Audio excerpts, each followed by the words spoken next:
बिस्मिल्लाहिर्रहमानिर्रहीम। अस्सलाम वालेकुम नाज़रीन। आज टीवी में मैं आप सबको खुशामदीद कहता हूँ। उम्मीद करता हूँ कि आप सब खैरियत से होंगे। मेरे दोस्तों, मेरे पाकिस्तानियों, काजी फैज़ ईसा का केस, इसके ऊपर बात करूँगा। आज की मेरी वीडियो का टॉपिक यही रहेगा। काजी फैज़ ईसा, जिसके केस को 2 साल हो चुके हैं सुप्रीम कोर्ट में लगे हुए, और इसकी हेयरिंग पे हेयरिंग हो रही है, पेशी पे पेशी होती है, लेकिन केस आगे की तरफ पेशरफ्त नहीं कर रहा, रुका हुआ है। 2 साल से वहीं का वहीं खड़ा है। कोई समझ नहीं आ रही जनाब सुप्रीम कोर्ट के जजेस साहबान की, काजी फैज़ ईसा साहब को किस चीज़ की छूट दी जा रही है? सिर्फ इसलिए कि ये इनका पेटी भाई है, इसलिए वो सुप्रीम कोर्ट में आके बदमाशों की ज़बान बोलता है? सिर्फ इसलिए कि ये इनका पेटी भाई है, इसलिए काजी फैज़ ईसा को बार बार उमर अता बंदियाल हो जस्टिस या फिर मकबूल बाक़िर साहब हों, उसको तंबीह करते रहते हैं कि आस्ता बोलो, धीमी ज़बान से बोलो, धीमी आवाज़ से बोलो, सिर्फ इसलिए कि वो इनका पेटी भाई है। उसको लिहाज नहीं है तौहीन अदालत का। ये दूसरों पे तौहीन अदालत तो लग जाती है, लेकिन काजी फैज़ ईसा के ऊपर तौहीन अदालत क्यों नहीं लगती? सिर्फ इसलिए कि वो सॉरी कर लेता है। क्या इससे पहले जिन लोगों पे तौहीन अदालत लगी है, उन्होंने सॉरी नहीं किया अदालत में? क्या वो कोई पाकिस्तानी नहीं थे? उनके पास आईडी कार्ड कोई इंडियन था, पाकिस्तानी नहीं था? सिर्फ इसलिए काजी फैज़ ईसा के साथ रियायत बरती जा रही है कि ये ऑनरेबल जज है और इनका पेटी भाई है। नहीं होना चाहिए था ये बिल्ली चूहे का खेल। ये पिछले 2 साल से सिर्फ 1 से 2 मिनट का जवाब है कि मनी ट्रेल दो, बाहर जो जायदाद खरीदी है, आपने वो पैसा कहाँ से लिया और कैसे वहाँ पहुँचाया? यही सवाल पूछा जा रहा है काजी फैज़ ईसा साहब से सुप्रीम कोर्ट से। 2 साल हो गए हैं। कभी काजी फैज़ ईसा दाएं दिखाता है बायां मारता है, कभी बायां दिखाता है दायां मारता है। उससे जब ये सवाल पूछा जाता है, वो कहता है ये मेरी जायदाद है ही नहीं, मेरे बीवी बच्चों की जायदाद है। जबकि वो जायदाद जब खरीदी गई, उसके बच्चे छोटे थे और बीवी उसकी टोटल स्कूल की एक उस्तानी है। उसकी इतनी तनख्वाह ही नहीं है जिससे वो जायदाद खरीद सके।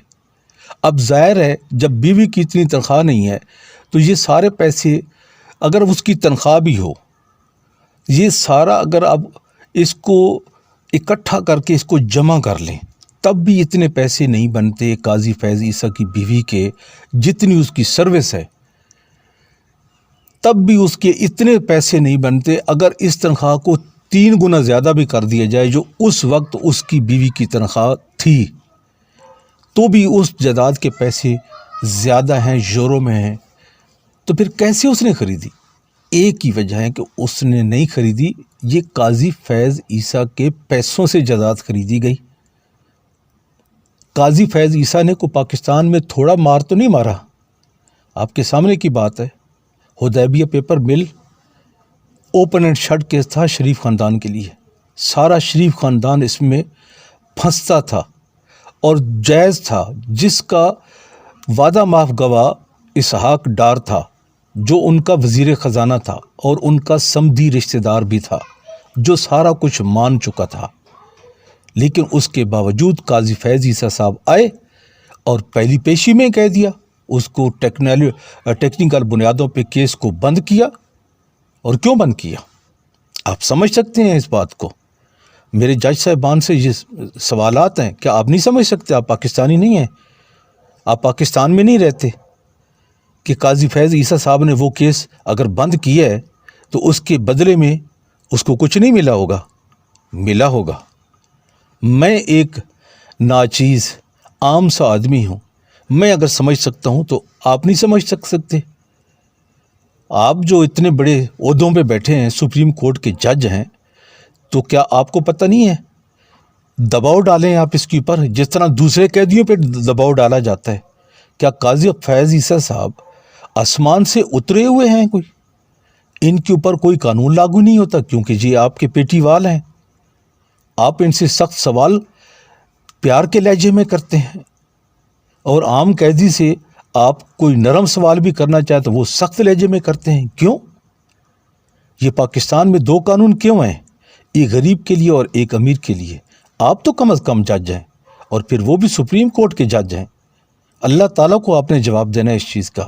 آپ کے اوپر ایک کرسی ہے انصاف کی، جو اللہ تعالیٰ کی ہے۔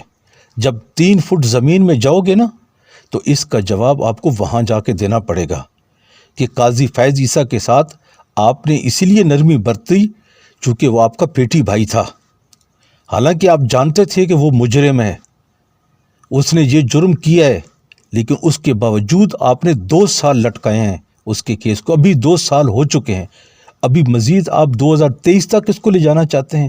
آپ کی خواہش ہے کہ قاضی فیض عیسیٰ صاحب 2023 تک اس کیس کو لٹکائیں، اور 2023 میں آلریڈی اس کا نمبر آ جائے گا چیف جسٹس بننے کے لیے، اور یہ برا جمع ہو جائے گا چیف جسٹس کی کرسی پہ، اور پھر اس کا کوئی کچھ نہیں بگاڑ سکتا۔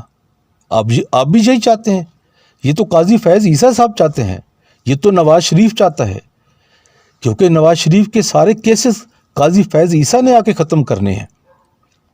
جتنی اس کی سزائیں ہیں وہ قاضی فیض عیسیٰ نے آ کے ختم کرنی ہیں۔ تو نواز شریف تو یہی چاہتا ہے کہ قاضی فیض عیسیٰ 2023 میں چیف جسٹس بننے اور میرے سارے کیسز ختم ہوں، اور میں پاکستان میں آ کے 4تھی بار وزیر اعظم بنوں۔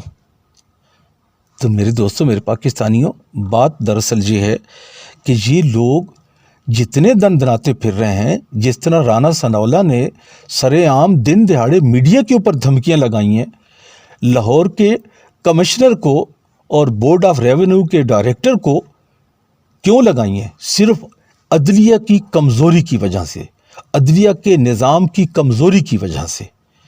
اگر کسی بھی ایک چور کو بر وقت سزا دی جائے، اس وقت دی جائے جو کیس سامنے آ رہے ہیں، تو میں پوری گارنٹی سے کہتا ہوں کہ کل پاکستان میں سکون ہو جائے گا۔ لیکن عدلیہ اپنے کاندھوں پہ وزن رکھنا ہی نہیں چاہتی۔ یہ ججز صاحبان تو ڈرے ہوئے جج صاحبان ہیں۔ ان کو تو ایک لڑکی ہے جو مریم نواز صاحبہ، اس نے ڈرا دیا ہے، ایک ویڈیو پیش کر دی ہے، اور جناب دیکھ لو سارے کے سارے جج جناب ڈرے ہوئے ہیں نواز شریف سے۔ وہ نواز شریف جس نے سپریم کورٹ پہ حملہ کیا تھا، وہ نواز شریف جو اداروں کو گالیاں دیتا ہے، اسی جوڈیشری کو گالیاں دیتا ہے، اس سے یہ لوگ ڈرے ہوئے ہیں، خوفزدہ ہو گئے ہیں۔ 2 سال سے پاکستان کی عوام کے ٹیکس کے پیسوں کی تنخواہیں لے رہے ہیں، اور عوام کے لیے ایک ڈھیلے کا کام نہیں کر رہے۔ کیوں؟ صرف اس لیے کہ قاضی فیض عیسیٰ اس جوڈیشری کا حصہ ہے اور ان کا پیٹی بھائی ہے، اور وہ جو منہ میں آتا ہے وہ بول دیتا ہے، اور بعد میں کہتا ہے میں سوری کرتا ہوں۔ باقیوں کو تو سوری نہیں ملتی، صرف قاضی فیض عیسیٰ کو سوری کیوں ملتی ہے؟ میرا یہ سوال ہے جسٹس عمر عطا بندیال سے اور جسٹس مقبول باقر صاحب سے، کہ ہم جیسا کوئی آدمی تو کوئی آپ کے سامنے بات کرتا ہے تو ہمارے اوپر توہین عدالت لگ جاتی ہے، لیکن قاضی فیض عیسیٰ آپ کے ساتھ کوئی اس طرح کی بدتمیزی کرتا ہے تو آپ اس کو صرف اتنا ہی کہتے ہیں کہ دھیمے لہجے میں بات کریں۔ اس کے اوپر آپ کیوں نہیں یہ الزام لگاتے کہ آپ کے اوپر آپ نے سپریم کورٹ کی بے حرمتی کی ہے، لہٰذا آپ کے اوپر توہین عدالت لگائی جاتی ہے؟ نہیں، کیونکہ اس لیے وہ آپ کا پیٹی بھائی ہے۔ خدا را اللہ کو جواب دینا ہے آپ لوگوں نے۔ اس کیس کو ختم کرو، اور اس کو جو حق بنتا ہے ابھی آپ کو سمجھ آ جانی چاہیے کہ قاضی فیض عیسیٰ صاحب کے پاس ان جائیدادوں کی منی ٹریل نہیں ہے۔ اگر ہے تو وہ آپ کو بتانا نہیں چاہتا، کیونکہ وہ بتاتا ہے تو وہ سیدھا جیل میں جاتا ہے، اور وہ جیل میں نہیں جانا چاہتا۔ وہ 2023 میں سپریم کورٹ کا چیف جسٹس بن کے پھر دوبارہ سے نواز شریف کو سارے کیسوں میں بری کر کے 4تھی بار اس کو وزیر اعظم بنوانا چاہتا ہے۔ اصل کہانی یہ ہے میرے دوستوں، میرے پاکستانیوں۔ اس کے ساتھ ہی میرے دوستوں میں آپ سے اجازت چاہتا ہوں۔ اللہ حافظ۔